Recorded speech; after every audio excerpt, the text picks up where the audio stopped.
പറയും അപകടമല്ലേ. എന്നിട്ട് ഇപ്പൊ കൈ കഴുകാൻ ശ്രമിക്കുക. ഞാനങ്ങനെ പറഞ്ഞിട്ടില്ല, ഞാനങ്ങനെ പ്രസംഗിച്ചിട്ടില്ല എന്ന് പറഞ്ഞ് കൈ കഴുകി രക്ഷപ്പെടാനാണ് ശ്രമിക്കുന്നത്. നിങ്ങൾക്ക് ശ്രദ്ധിക്കാം, അവിടെ പുളിക്കൽ മുഖാമുഖത്തിൽ ചോദ്യമായി ചെന്നപ്പോൾ ഹനീഫ്ക്കായിക്കൊണ്ട് നൽകിയ വിശദീകരണം നിങ്ങൾ ശ്രദ്ധിക്കുക. എന്റെ പേര് ഫൈസൽ, സ്ഥലം ചേലേന്ദ്രൻ. എനിക്ക് ചോദിക്കാനുള്ളത് 2-3 ചോദ്യം ചോദിക്കാനുണ്ട്. അതിന് അവസരം തരികയാണെങ്കിൽ ചോദിക്കാമെന്ന് വിചാരിക്കുന്നുണ്ട്. ഒന്നാമതായി ചോദിക്കാനുള്ളത് നാസർ സുലൈമിയോടാണ്.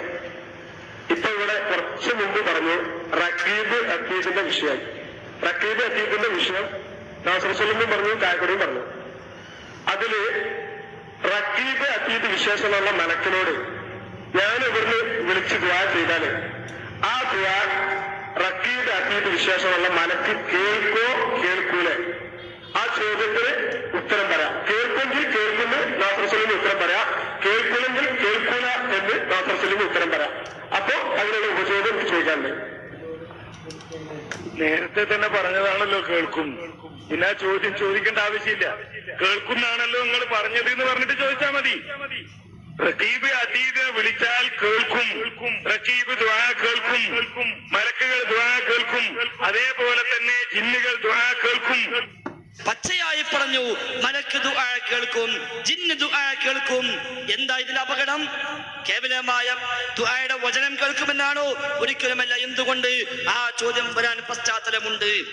സൂപ്പർ ബസാർ മുഖാമുഖത്തിൽ എന്റെ ഒരു പരാമർശം ക്ലിപ്പാക്കിക്കൊണ്ട് അയാൾ അവിടെ പരിഹസിച്ചു നാസർ സുലൈമി.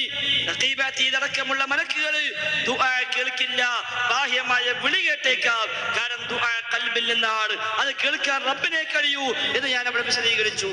ദുആയുടെ പദം ആർക്കും കേൾക്കാം. ഞാൻ ദുആ ചെയ്യാ അല്ലാഹുമ്മ ഗ്ഫിർലി, നിങ്ങളൊക്കെ കേട്ടു, നിങ്ങളെല്ലാരും കേട്ടു. അതിനർത്ഥം നിങ്ങൾക്ക് ദുആ കേൾക്കുന്നവരാണ് എന്നാണോ? നിങ്ങൾക്ക് സമീഉ ദുആ ആണ് എന്നാണോ? അതൊരാളും പറയില്ലല്ലോ. നേരെ മറിച്ച് ദുആ കേൾക്കുന്നവൻ അല്ലാഹ് എന്ന് പറയുമ്പോൾ ഈ കേൾവി അല്ലല്ലോ ഉദ്ദേശം, ഇതിനപ്പുറമുള്ള കേൾവിയാണ്. ആ കേൾവി റബ്ബിനെ ഉള്ളൂ, അതൊരു പടപ്പിനുമില്ല എന്ന് ഞാൻ വിശദീകരിച്ചപ്പോൾ ആ ക്ലിപ്പിട്ട് നാസർ സുലൈമി പരിഹസിച്ചു. അപ്പോഴാ ചോദ്യം വന്നത്, എങ്കിൽ പിന്നെ ദുആ കേൾക്കുമെന്നാണോ നിങ്ങളുടെ വിശ്വാസം? അതെ, കേൾക്കുമെന്നാണ് പറഞ്ഞത്, ദുആ കേൾക്കുമെന്നാ പറഞ്ഞത്. അല്ലാതെ ഞാൻ വിളി കേൾക്കുന്നേ പറഞ്ഞിട്ടുള്ളൂ എന്ന് പറഞ്ഞ് ഇപ്പൊ രക്ഷപ്പെടാൻ കഴിയില്ല. നാട് നീളെ വ്യാപകമായി സ്വന്തം ആളുകൾ പോലും പ്രതിഷേധവുമായി രംഗത്തിറങ്ങി. പുളിക്കല് അവർ നടത്തിപ്പോയിട്ട് നമ്മൾ ശേഷം അതിന് വിശദീകരണം നൽകിയിട്ട് പിന്നെ അവിടെ ഒരു മറുപടി ഇല്ല, ഇതുവരെ ഉണ്ടായിട്ടില്ല, ഈ ഉണ്ടാകുമോ എന്നറിയില്ല. ആ രൂപത്തില് അവർക്കിത് പ്രയാസം സൃഷ്ടിച്ചു. എന്താ സഹോദരന്മാരെ ഇതിനൊക്കെ അപകടം? ജിന്നും മലക്കും ദുആ കേൾക്കുമെന്ന് എടുത്തവരെ